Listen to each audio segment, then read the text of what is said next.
भारत माता की। बोरोरा आमार प्रणाम नेबेन। छोटोरा भालोबासा। दक्षिणेश्वर काली मंदिर और काली घाट मंदिर श्री श्री 108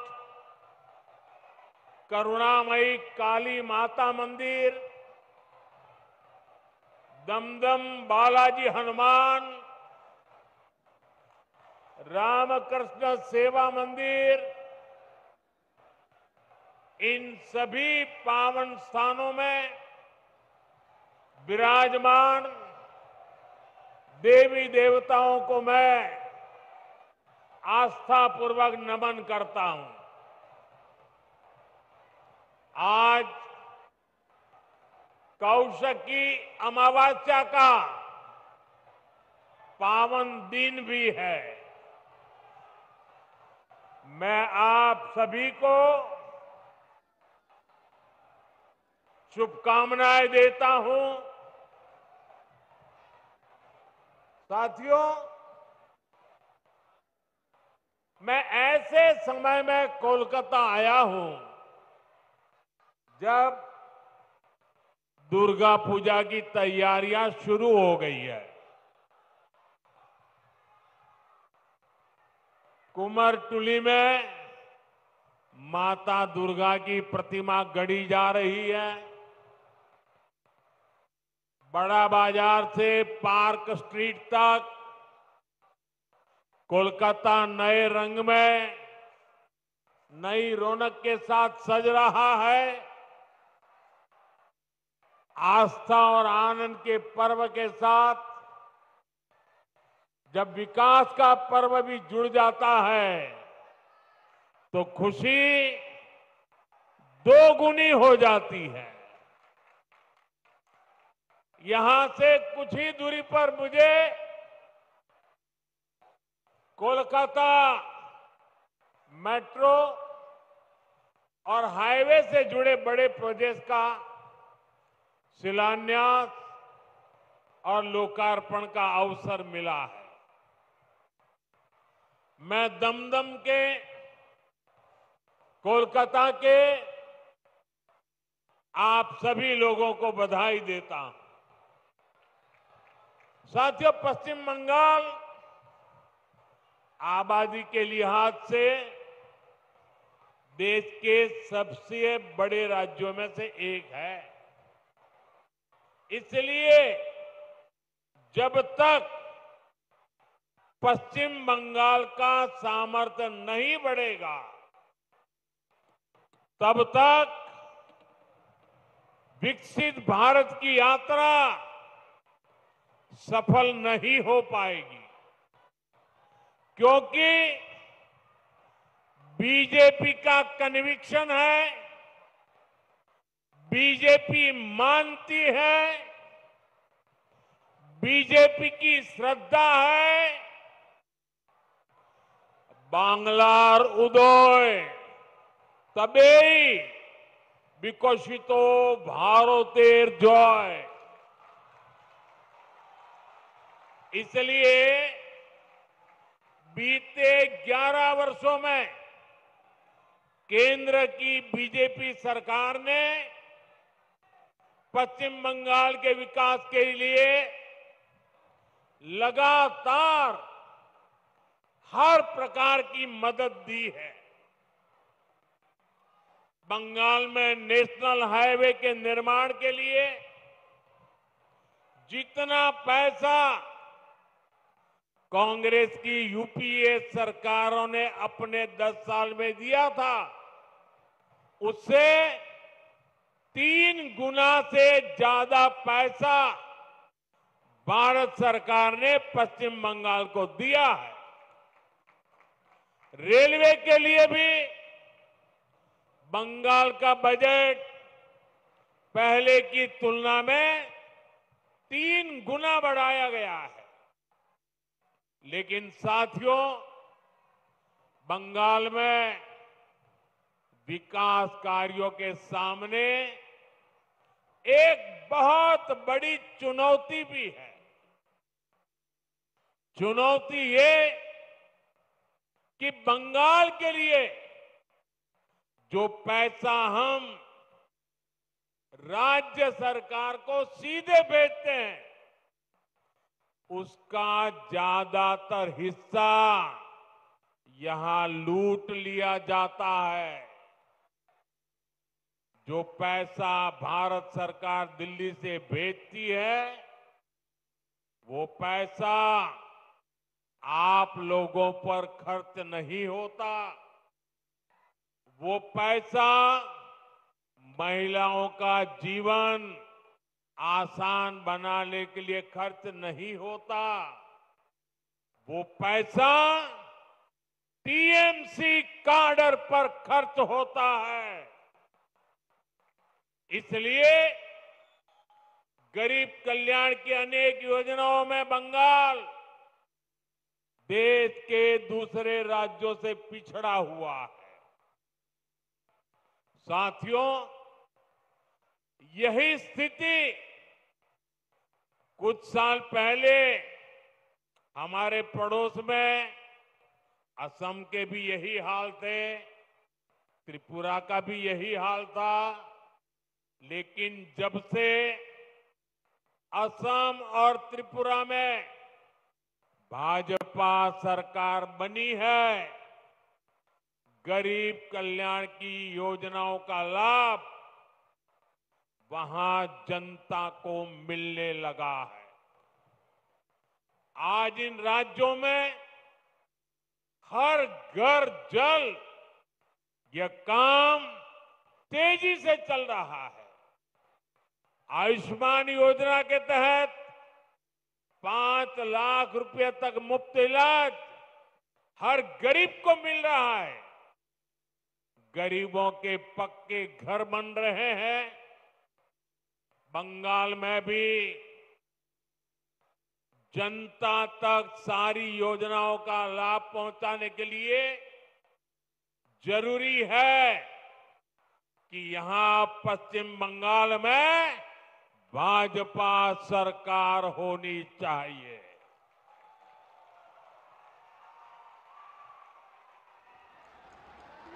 ये अब तय है। टीएमसी जावे, बीजेपी आसबे।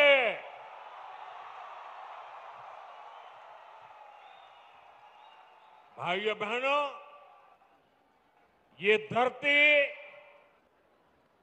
सतीश चंद्र दास गुप्त, सुरेंद्र नाथ बंदोपाध्याय, गोष्ठपाल और हरिनाथ डे ऐसी अनेक विभूतियों की धरती है। इस धरती ने देश को, समाज को समय समय पर नई चेतना दी है। ये धरती पुनर्जागरण का केंद्र रही है। यही वो अमर वाणी गूंजी है जो कहती है, जागो, उठो, नभो जीवोनेर गाने, नभो आलोक, झालाओ प्राणे प्राणे। साथियों, आज पश्चिम बंगाल को सच में नई रोशनी की जरूरत है, सच्चे परिवर्तन की जरूरत है। पश्चिम बंगाल ने आजादी के बाद पहले कांग्रेस और फिर लेफ्ट का लंबा दौर देखा है। इसके बाद 15 साल पहले पश्चिम बंगाल के आप लोगों ने परिवर्तन का फैसला लिया था। आप लोगों ने मां, माटी, मानुष के नारे पर भरोसा किया था, लेकिन हालात पहले से भी ज्यादा खराब हो गए। भर्ती घोटालों से नौजवानों का भविष्य खराब हो गया। बहनों बेटियों पर अत्याचार बढ़ गए। क्राइम और करप्शन ये टीएमसी सरकार की पहचान बन गए। ये पक्का है कि जब तक बंगाल में टीएमसी की सरकार रहेगी, तब तक बंगाल का विकास अवरुद्ध रहेगा, रुका रहेगा। इसलिए आज बंगाल का जन जन कह रहा है, टीएमसी जाएगी तभी असली बदलाव आएगा।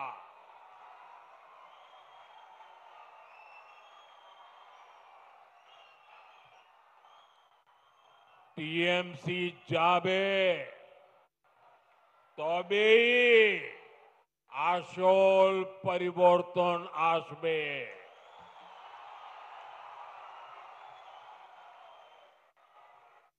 साथियों, 21वीं सदी के 25 साल तो बीत चुके हैं। आने वाले साल देश की तरह ही बंगाल के लिए भी बहुत अहम है। हमें ये समय ऐसे ही नहीं निकलने देना है। इसलिए बंगाल को चाहिए सच्चा परिवर्तन, आशोल परिवर्तन, परिवर्तन जो नारे में नहीं काम में दिखे, परिवर्तन जो उद्योग लगाए, घर के बेटे बेटी को बंगाल में ही नौकरी दे, परिवर्तन जो बेटियों को सुरक्षा दे, मकान और दुकान को जलने से बचाए, परिवर्तन जो किसान को सुविधा दे, किसान को सम्मान दे, फसल का सही दाम दे, परिवर्तन जहां अपराधी और भ्रष्टाचारी सरकार में नहीं जेल में होंगे, ऐसा परिवर्तन जहां सुशासन होगा, गरीब से गरीब भी सम्मान का जीवन जिएगा। और ये सच्चा परिवर्तन सिर्फ और सिर्फ भाजपा ही ला सकती है। और इसलिए बंगाल के घर घर में हमें एक बात पहुंचानी है। बंगाल के हर कोने से एक ही आवाज आनी चाहिए, बाजते चाय बीजेपी ताई।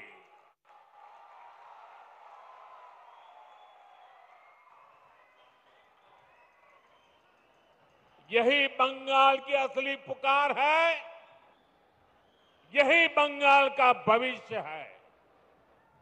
साथियों, ये वर्ष डॉक्टर श्यामा प्रसाद मुखर्जी की जन्म जयंती का 125वां वर्ष है। भाजपा का तो जन्म ही डॉक्टर मुखर्जी के आशीर्वाद से हुआ है। वे भारत के औद्योगिक विकास के जनक रहे हैं। दुर्भाग्य से कांग्रेस ने कभी उनको इसका श्रेय नहीं दिया। देश के पहले उद्योग मंत्री के रूप में भारत की पहली इंडस्ट्रियल पॉलिसी उन्होंने ही बनाई थी। उनकी नीतियों में बंगाल की इस धरती की कुशलता थी, यहां से मिला अनुभव था।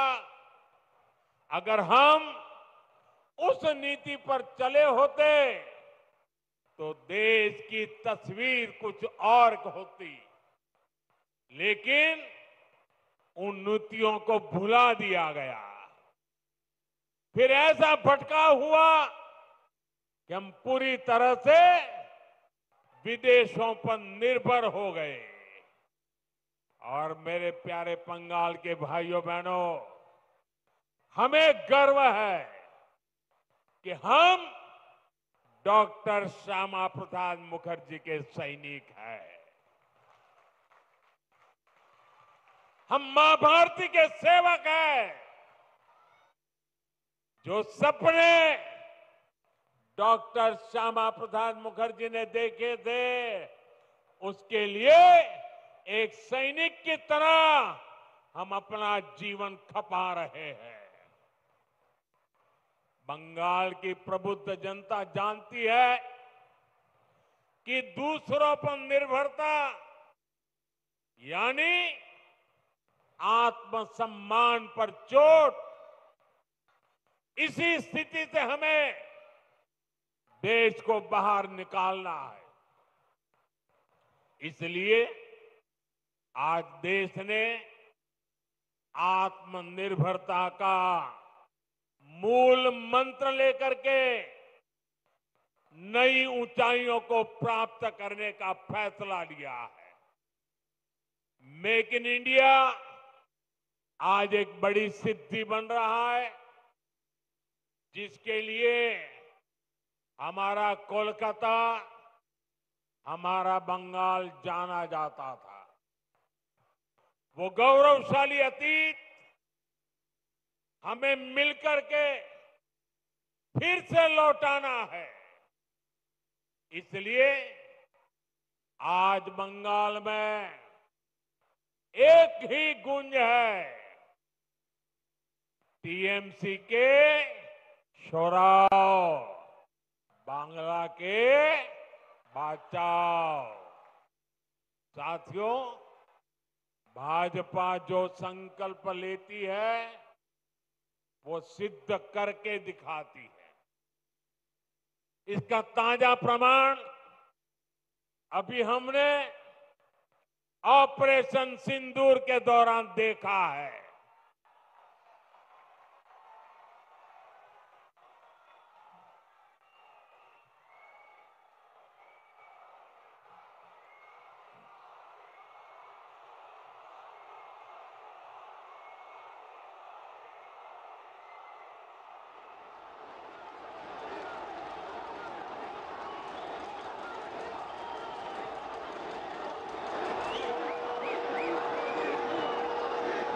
हमारी सेना ने सीमा पार आतंकियों और आतंक के आकाओं के अड्डों को खंडहर में बदल दिया।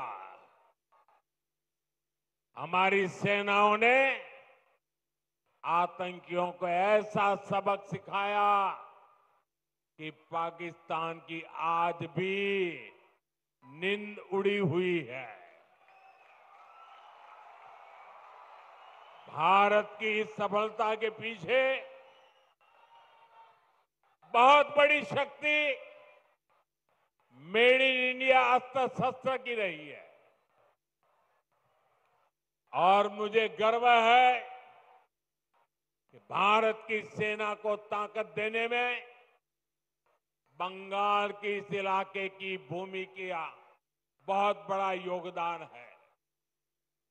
इच्छापुर में गुलामी के कालखंड में डिफेंस मैन्युफैक्चरिंग का काम शुरू हुआ था, लेकिन कांग्रेस की सरकारों ने भारत की ऐसी डिफेंस इंडस्ट्री को बर्बाद कर दिया था, हमारी सेना को विदेशों पर निर्भर कर दिया था। अब भाजपा सरकार ने भारत की डिफेंस इंडस्ट्री को नई ऊर्जा दी। इसका लाभ यहां की फैक्ट्री को भी मिला है। आज ये फैक्ट्री आधुनिक राइफल और अन्य हथियार बना रही है। इससे यहां छोटे छोटे उद्यमियों के लिए नए अवसर बने हैं। इन कारखानों के कारण दमदम, बैरकपुर क्षेत्र में हजारों लोगों को रोजगार मिल रहा है। साथियों, इच्छापुर डिफेंस फैक्ट्री सिर्फ एक उदाहरण है।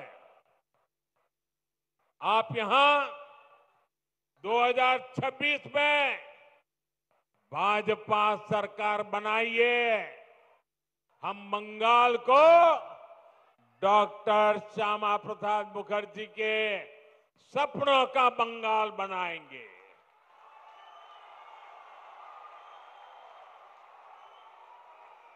बंद पड़े कारखाने फिर से खुलेंगे, नया निवेश और नए कारखाने लगेंगे और दमदम फिर से इंडस्ट्रियल हब बनेगा।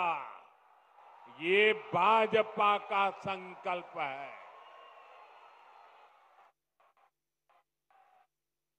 विकसितो बांग्ला,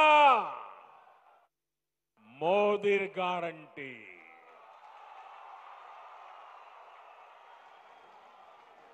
साथियों, भाजपा के पास पश्चिम बंगाल के विकास का एक ठोस प्लान है, एक रोडमैप है।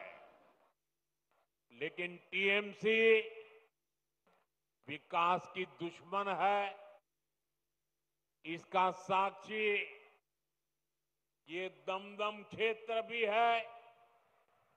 ये कोलकाता के सबसे अधिक भीड़ वाले इलाकों में से एक है।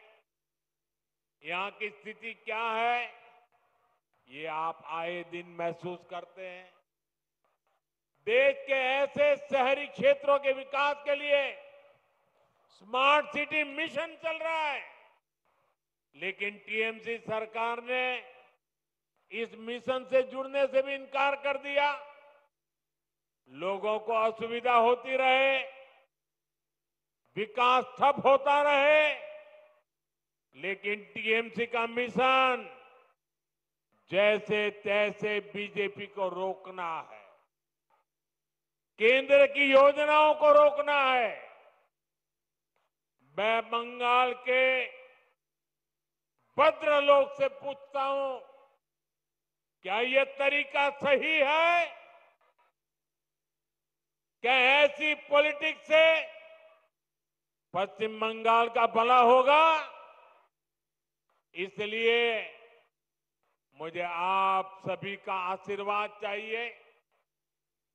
आप यहां भी भाजपा को एक बार अवसर देकर देखिए। साथियों, बंगाल में भाजपा आएगी तो रेल और मेट्रो का तेजी से विस्तार होगा।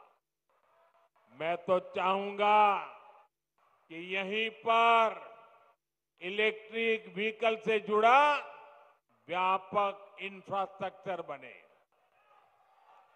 यहां बहुत बड़ी मात्रा में इन्वेस्टमेंट आए, नौजवानों को रोजगार मिले।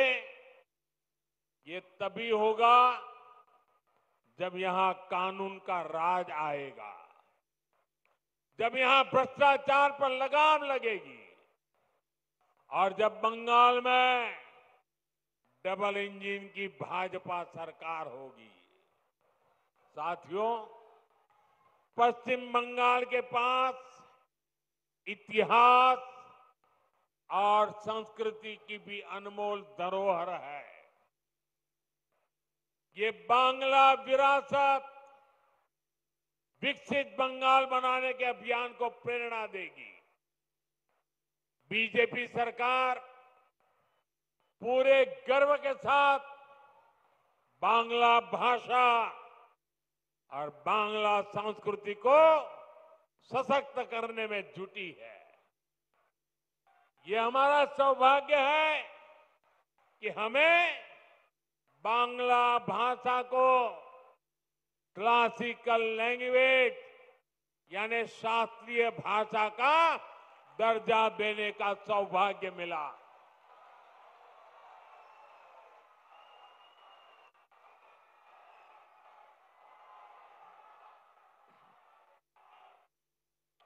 साथियों, यहां बनने वाली भाजपा सरकार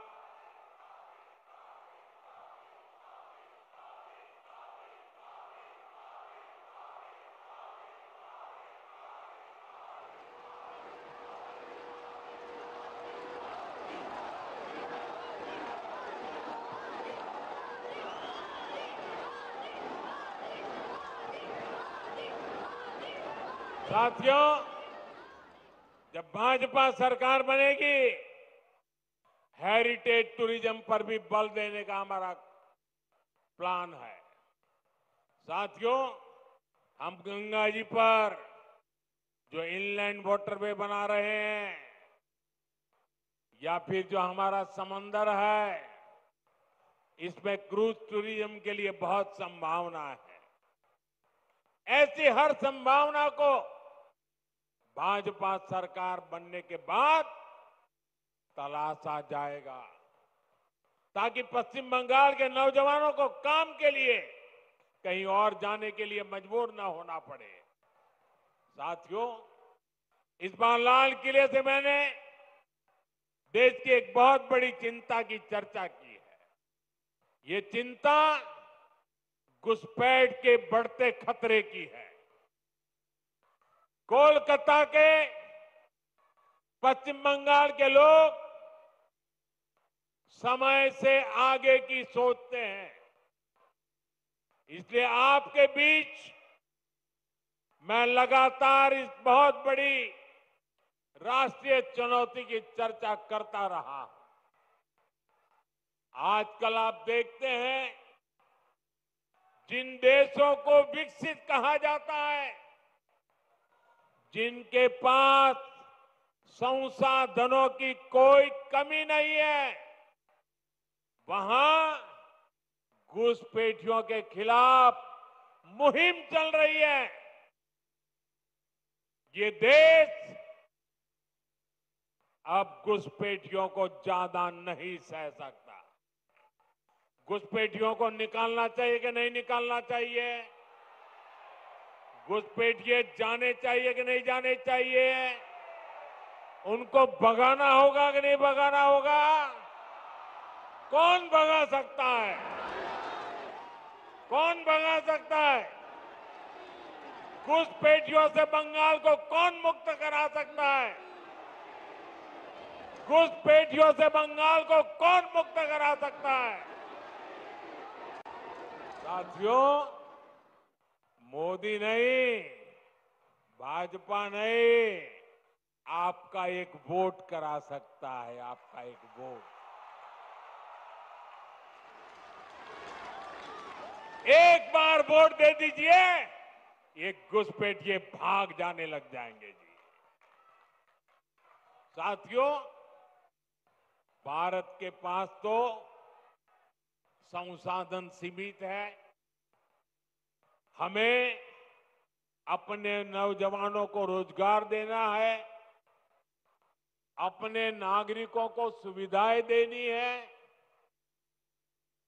जो घुसपैठिए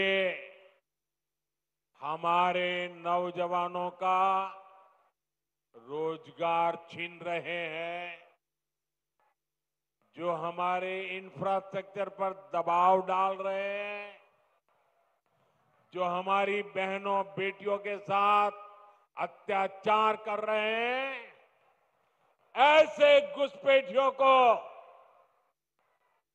हम भारत में नहीं रहने देंगे।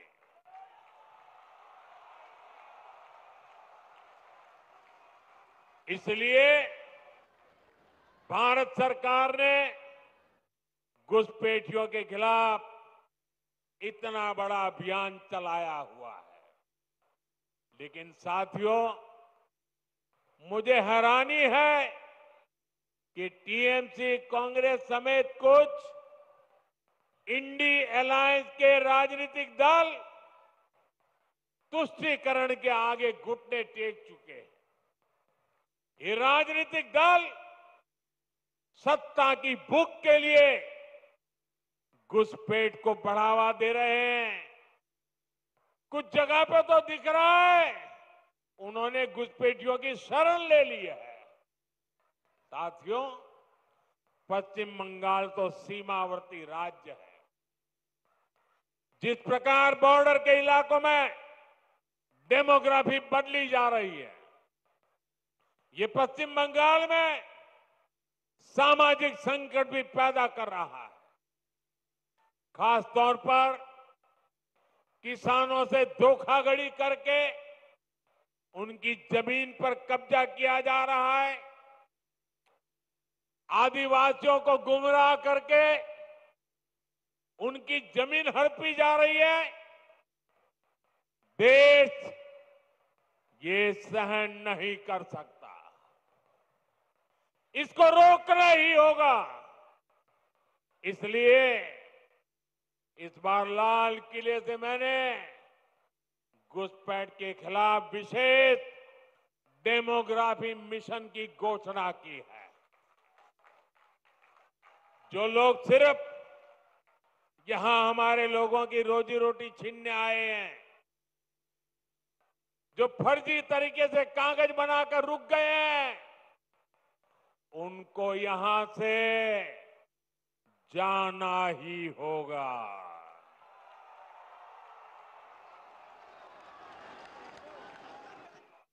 और ये काम ईमानदारी से पूरा हो सके, इसके लिए टीएमसी सरकार को भी यहां से जाना ही होगा।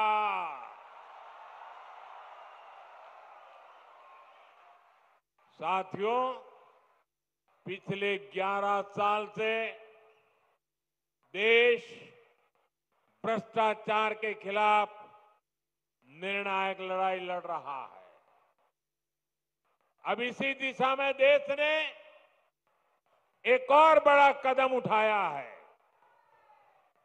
इस बार लोकसभा में भाजपा सरकार एक बहुत बड़ा एंटी करप्शन बिल लेकर आई है।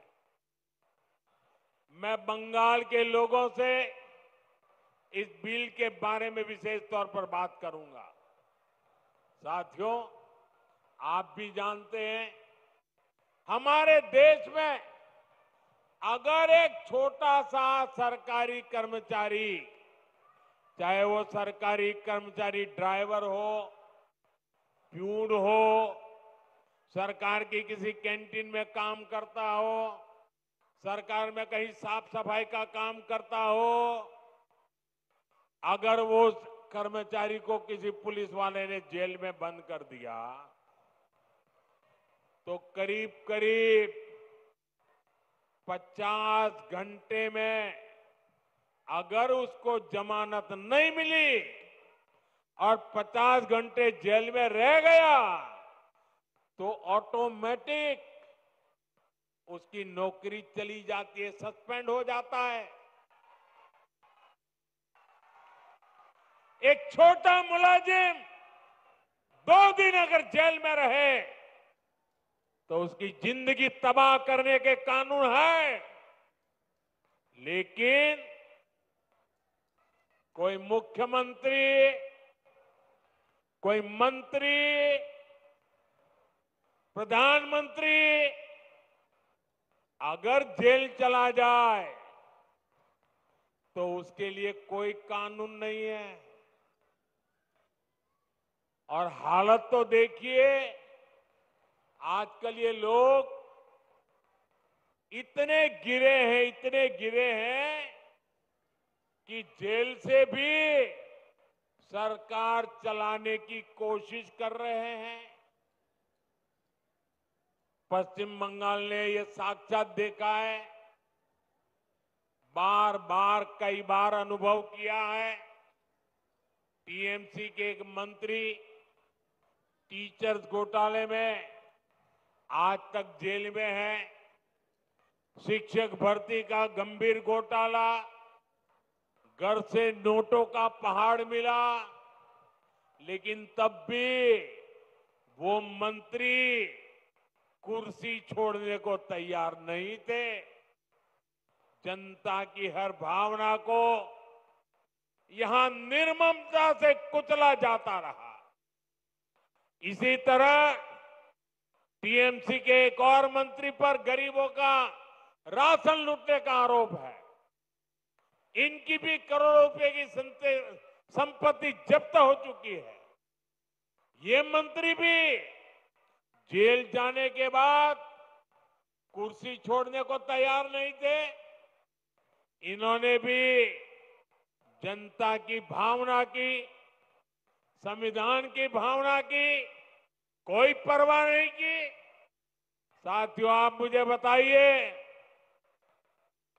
ऐसे लोग जो भ्रष्ट है, जो जनता को धोखा दे रहे हैं, क्या उन्हें सरकार में अपने पद पर रहने का हक है क्या?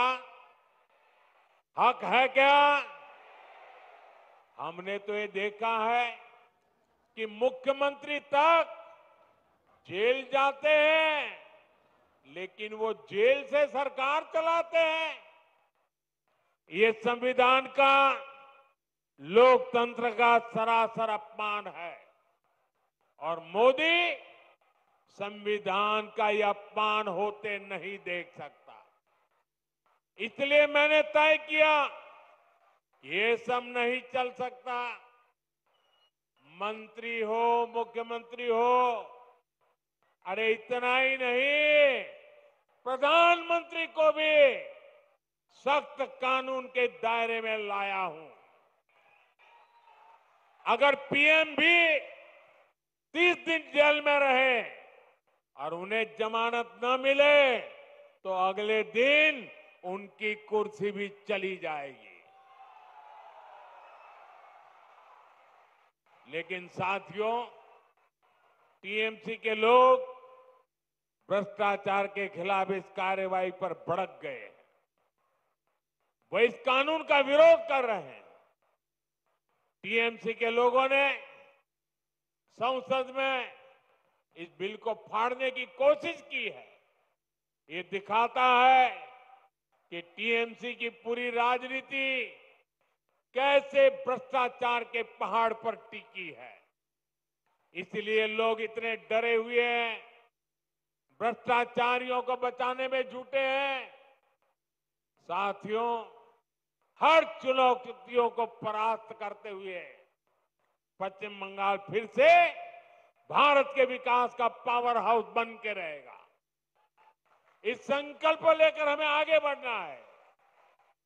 आप याद रखिए और औरों को भी बताइए, हर गली मोहल्ले में, बंगाल के हर कोने में एक ही मंत्र, एक ही नारा गूंजता रहना चाहिए, बातें चाय,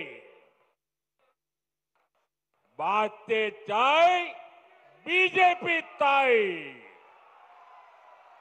बातें चाय, बातें चाय, बातें चाय, बातें चाय, बातें चाय।